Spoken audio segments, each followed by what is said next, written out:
Good morning. নতুন একটা সকালে অনেক শুভেচ্ছা সবাইকে। আচ্ছা, তোমাদের কার কার আমার মতো অবস্থা হয়? ঘুম থেকে উঠে মানে একদম মুখ এরকম তোবলাহারি করে রেখে দিই, মানে আগাগোড়াই কারোর সঙ্গে কথা বলতে ইচ্ছা করে না, হাসতে ইচ্ছা করে না, মুখ খুলতে ইচ্ছা করে না, ঠোঁট যেন দুটো বন্ধই রাখি। মানে যতক্ষণ কাজকর্ম করে চান করে পুজো না দিচ্ছি ততক্ষণ যেন আমার কারোর সঙ্গে কথা বলতেও ইচ্ছা করে না, আর ঠোঁটের কোণে হাসিটাও রাখতে ইচ্ছা করে না।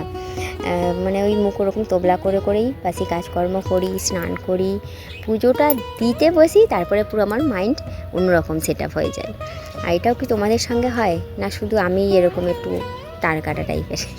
তো যাই হোক, চলো, এরকমই থাকে সকালবেলার মুখটা আমার। ভোরের আলো জানালায় নতুন দিনের ডাক, হাসি কান্না মিলিয়ে জীবনের এই ফাঁক। ভোরের আলো জানালায় নতুন দিনের ডাক, হাসি কান্না মিলিয়ে জীবনের। চলো তাহলে বাসি কাজকর্ম হাত দেওয়া যাক। গ্যাসে বসিয়ে দিয়ে এসেছি ধনে ফোটানো জল, ধনের সঙ্গে একটু আদাও গ্রেট করে দিই, দিয়ে হালকা আছে বসিয়ে দিয়ে চলে এসেছি। ওটা একটু ফুটুক, কারণ ধরো আমি 2 কাপ জল দিলাম, ওটা হচ্ছে 1 কাপ, আর তার থেকে একটু বেশি, মানে 1.5 কাপ, হাফ কাপ কমবে, এরকম অবস্থাতেই কিন্তু আমি খাই, মানে একটু কমিয়েই খাই। ওই জন্য ওটা বসিয়ে দিয়ে চলে এসেছি। এবার বাসি কাজকর্ম আমি করতে থাকবো। আর বাসি কাজকর্ম কিন্তু সবটা তোমাদের দেখানোটা সম্ভব হবে না, কারণ ভিডিও অনেকটাই বড় হয়ে যাবে। ওই জন্য যতটুকু সম্ভব হবে ততটুকুই তোমাদের সঙ্গে শেয়ার করব।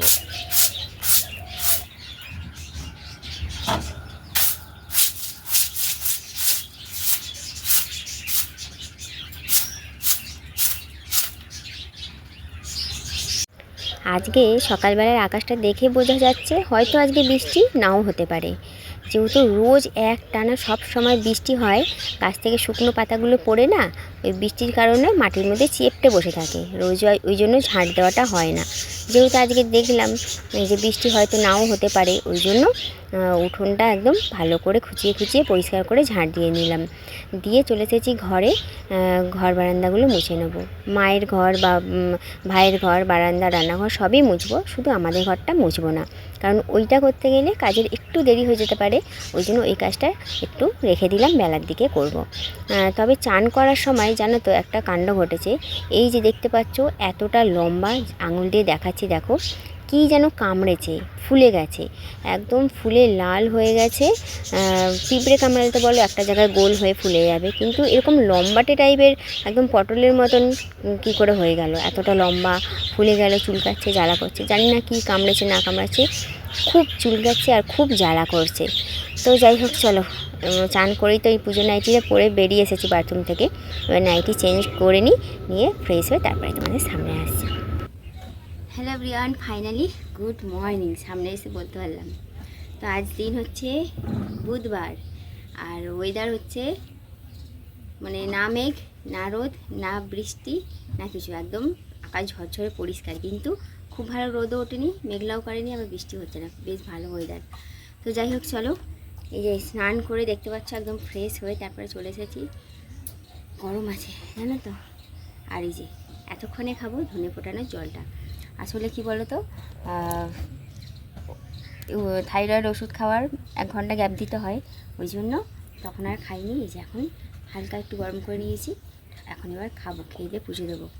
আর রান্নাঘরে নিয়ে যাবো, তোমাদের দেখাবো রান্নাঘরে আজ কি রান্নার জোগাড় হলো বা কী রান্না হবে। এখানটা দেখো, তোমাদের চান করে উঠে দেখালাম, ফুলে গেছে, বুঝতে পারছো না হয়তো তোমরা, ফোনে অতটা বোঝা যায় না, একদম এইখান থেকে এই এতটা পর্যন্ত দেখতে পাচ্ছ ফুলে গেছে, অনেকটা ফুলেছে, ফোনে বোঝা যাচ্ছে না, আর লাল হয়ে গেছে।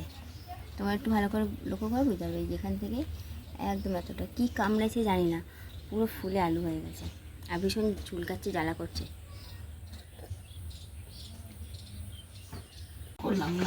তো চলো, এই যে দেখতে পাচ্ছ হবে হচ্ছে কচুর শাক, কালকে কেটে রেখে দিয়েছিলাম, মা ওখানে সেদ্ধ করুক, সব একসঙ্গে ধরবেন, একটু কমলে আবার একটু আলু পটলটা এনেছেন, হ্যাঁ ওটা সেদ্ধ হোক, হতে হতে ততক্ষণ আমি পুজো দিয়ে তারপর মশলা করে দেবো। বাবা রে, আজকে তো ধুতরা ফুল কত ফুটেছে দেখো। শ্রাবণ মাসও শেষ আর ধুতরা ফুল ফোটার রমরম মাসও। হ্যাঁ,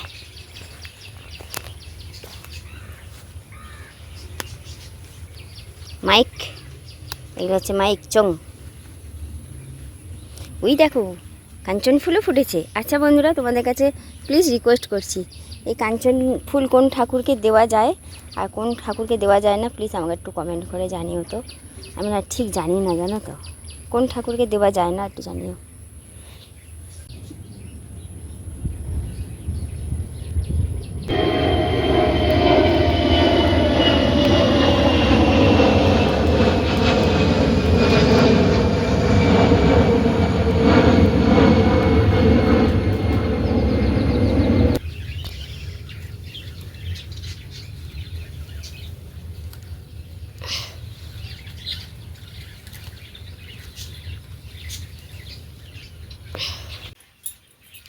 কাঞ্চন ফুলটা দেখো গপুকে দিয়েছি।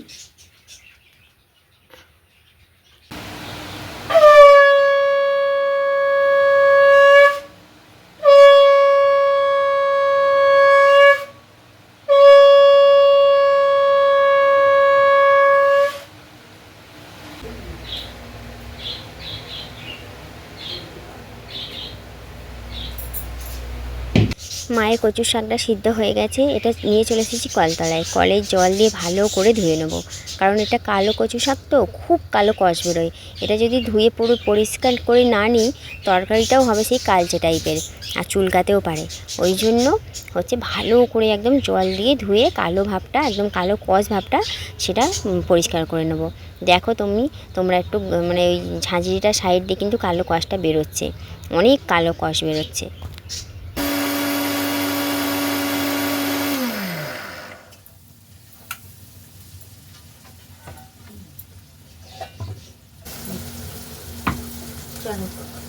কচু শাক সিদ্ধ করে ভালো করে একদম জল দিয়ে যাতে কালো কষটা বেরিয়ে যায়। আর আমাদের মাঠের কচু শাক না হেবি চুলকায়, জানো, তেঁতুল দিতেই হবে, না আর কোনো উপায় নেই, খাওয়া যাবে না।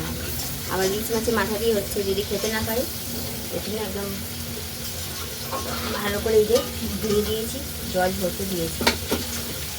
আর এখন হচ্ছে আলু পটলের তরকারিটা, ওটা আগে হবে, তারপরে লাস্টে হবে কচু শাক। চিংড়ি মাছ আর আলু ভাজছে, আর আগে হচ্ছে পটলটা লাল লাল করে ভেজে তুলে রেখে দিয়েছি, আর এর মধ্যে মশলা ব্যাস। তোমাদের সামনে এখন মনসা পুজোর প্রসাদ। গতকাল তো মনসা পুজো ছিল, আর ভাই যেখানে গাড়ি রাখে সেইখানে পুজো হয়েছিল, ভাই সেখান থেকে প্রসাদটা নিয়ে এসেছে। এর মধ্যে আছে লুচি, লাড্ডু, সুজি, মালপোয়া, তারপর গজা, ফল প্রসাদ, এইসবই আছে। বাবার জন্য যে বাড়িতে তুলে রেখে দিয়েছি, বাবা গেছে স্নান করতে, এসে খাবে। আর এখান থেকে আমি আর মা খাবো। ভাই খেয়েছে মা? ওই একটু দেখো 2 গামলা কচু শাক ওইটুকুনি হয়ে গেছে। হ্যাঁ, একদম শেষের দিকে, এবার শুধু ঘি পড়বে, ব্যাস হয়ে যাবে। আমার আটা মাখা কমপ্লিট। আছে পটল চিংড়ি, এটা রাত্রিরে, আর এইটা দুপুরে খাবো। আর এই যে বাবার টিফিন, সেটা মা ভেজে দিয়েছে। বলছি কি, মাকে বলছি যে আজকে তো হলো ইলিশ মাছের মাথা দিয়ে কচু শাক, এটাও ভালো লাগে, আবার নিরামিষটাও ভালো লাগে নারকেল দিয়ে। আর নারকেল দিয়ে কোনো জিনিস না আমাদের ঘরে হতে চায় না, আমার বরের জন্য। নারকেল দেওয়ার জিনিস হলে ও খাবে না, খেলে ওর গ্যাস অম্বল অ্যাসিডিটি সব হয়ে যায়, মানে মুখে দেওয়ার আগেই হয়ে যায়, আর নারকেল দেখেই। ওই জন্য নারকেল দিয়ে কোনো জিনিসই করতে চাই না আমরা, ভয়। মাকে বলছি যে খাবো, ওর জন্য কি আমরা খাবো না? নারকেল দিয়ে আমার খুব ভালো লাগে, মানে মুখের মধ্যে নারকেল কচকচ করে পড়বে, আমার খুব ভালো লাগে। মানে ইলিশ মাছের মাথা দিয়ে নারকেল দিয়ে এটা আমার বেশি ভালো লাগে। হ্যাঁ, ওই জন্য মাকে বলছি যে মা আগের সপ্তাহে আবার করবো কচু শাক, শুধু নারকেল মেশানোর আগে ছোলা দিয়ে আপনার ছেলেটা তুলে রেখে দেবেন, ঘি ফি দিয়ে, সবার লাস্টে নারকেল দিয়ে আমাদেরটা একটু কষিয়ে নেবেন, ব্যাস, তাহলেই হবে। আমাদেরও খাওয়া হলো, ওরও খাওয়া হলো, কিন্তু সামনের সপ্তাহে আবারও খাবো নারকেল দিয়ে, খুব ভালো লাগছে। তো করবেন তো? হ্যাঁ ঠিক আছে, হ্যাঁ হ্যাঁ। তো যাই হোক, চলো, মায়ের আর একটু হলে হয়ে যাবে, তারপরে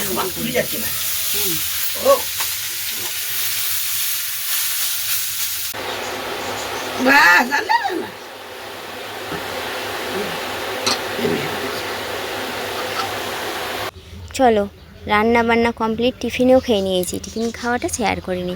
আজকের আলমারি, ড্রেসিং টেবিল, শোকেস এগুলো সব ডিপ ক্লিন করব। আসলে বর্ষাকাল, 2 মাস টানা বৃষ্টি হয়েছে, রোদের দেখা নেই।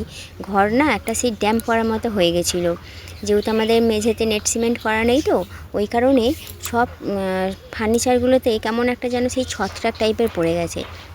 এগুলো কিন্তু আলগা নোংরা নয়, কারণ আমি তো হামেশাই একদম বিছানা ঝাড়ার পরে একটু শুকনো কাপড় দিয়ে হাত বুলিয়ে মুছে নিই, কিন্তু এটা শুকনো কাপড় দিয়ে মোছার জিনিস ছিল না, ওই জন্য ওয়াইপস দিয়ে পরিষ্কার করতে হলো। চলো, আলমারিটা পরিষ্কার হয়ে গেছে। প্রচুর নোংরা হয়েছিল, কি যেন ছিটে ছিটে ছিটে ছিটে পড়েছিল, অনেক দিন মোছা হয়নি। এমনি নর্মাল মুছতাম, ডিপ ক্লিন করা হতো না, ওই জন্য ওটাগুলো চেপে বসে গেছিলো। এখন ওয়াইপস দিয়ে ভালো করে পরিষ্কার করে নিয়েছি। তারপরে নেওয়ার পর এই বোতলের মধ্যে জল আর হ্যান্ড ওয়াশ ভরে নিয়েছি, নিয়ে স্প্রে করে করে শোকেসটা পরিষ্কার করবো। শোকেসটাও খুব অনেক জায়গায় তেল চিটে মতো পড়ে গেছে। হাত দিয়ে দিয়ে খোলা হয় তো, এমনি হয়তো বোঝা যাবে না, কিন্তু নোংরা হয়েছে, পরিষ্কার করব। আর খুব ভালো পরিষ্কার হচ্ছে এটা দিয়ে।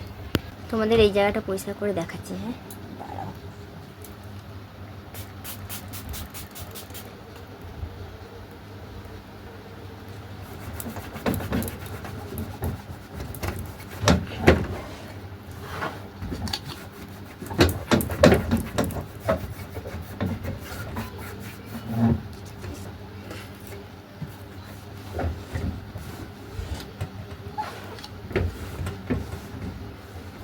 এভাবে পুরো শোকেসটা আমি পরিষ্কার করে নেব।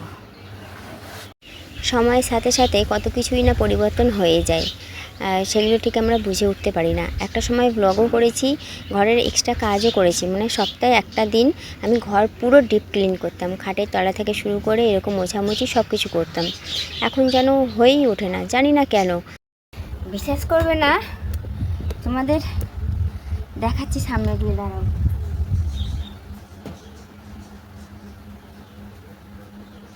দেখতে পাচ্ছ কত নোংরা?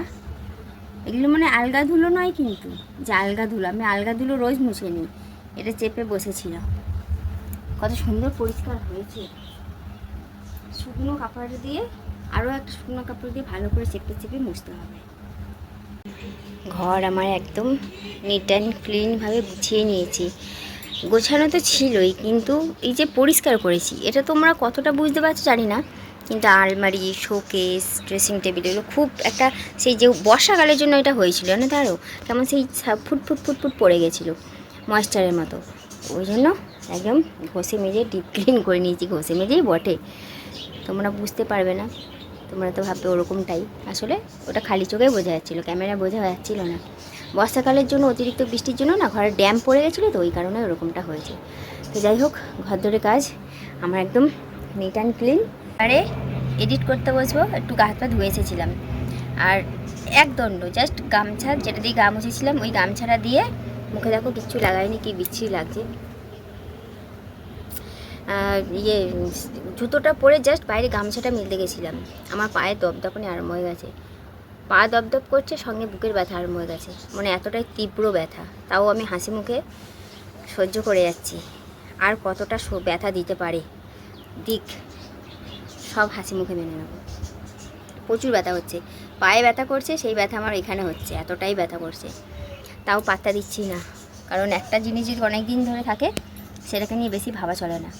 তো যাই হোক, এখন বসে বসে এডিট করব। এখন 11:15 বাজে, একটার মধ্যে ভিডিও হয়তো আজকে ছাড়তে পারবো না, রোজ তো দেরি হয়ে যাচ্ছে, আজকেও দেরি হয়ে যাবে। চলো, সংসারের কাজও তো করতে হবে, তারপরে এডিট। ঘড়ির কাটা দুপুর 1:45 ঘরে, 1:45 না, অবশ্যই ঘড়িটা ফাস্ট আছে 15 মিনিট, 1:35 ঘরে। আর এতক্ষণ ধরে ভিডিও এডিট করছিলাম, এবার বসেছি খেতে। আর তোমরা তো দেখেইছিলে রান্না আজকে কি হয়েছে, ইলিশ মাছের মাথা দিয়ে কচুর শাক আর পটল চিংড়ি। তো চলো তোমাদের দেখিয়ে দিই, দিয়ে খাই। এই হচ্ছে আমার আজকে লাঞ্চ। তাহলে মা কিসে ভাত দিয়েছে দেখো, সব এক জায়গায় নিয়ে, আমার বাটিতে থালাও নেই। এই হচ্ছে কচুর শাক, ভাত নিয়েছি, মা আজকে তাও বেশি ভাত দিয়ে ফেলেছে। আর এই হচ্ছে পটল চিংড়ি। আজকেরও দেখো আকাশটা কত সুন্দর, পুরো নীল আকাশ। ঠিক তাই। মা কতদিন পর বাইরে বেরোলেন? মা তো বাইরে বেরোতেই পারে না বৃষ্টির জন্য। আচ্ছা, আমাদের এখানে তো রাস্তাঘাট নেই, তার জন্য কষ্ট করতে হয়। বাদ বাকি ওই সব রাস্তা বাদ দিয়ে বলো তো আমাদের এখানকার পরিবেশটা কেমন লাগে? আমাদের বাড়ির সামনের দিকের পরিবেশটা, আমার তো এই জায়গাটা খুব ভালো লাগে। ঘর থেকে বাইরে বেরিয়ে দাঁড়াই যখন, আর এই দিকটা তাকাই, আমার মন ভরে যায়। জানো তো, গাছে একটা পাকা পেয়ারা দেখেছি, ওটা পারবো এখন পেরে আমি আর মা খাবো। গাছ ভর্তি যখন পেয়ারা ছিল তখন খেতাম না, ইচ্ছাও করতো না। এখন গাছের ফল যত কমে আসছে তত খাওয়ার ইচ্ছাটাও বেড়ে যাচ্ছে। দেখো কেমন অবস্থা। তো যাই হোক, চলো ভিডিওটা এখানেই শেষ করি। সবাই খুব ভালো থেকো, সুস্থ থেকো। আর ভিডিওটা ভালো লাগলে একটা লাইক, একটা কমেন্ট করে যেও, কেমন? সবাই ভালো থেকো, সুস্থ থেকো, আমার পাশে থেকো।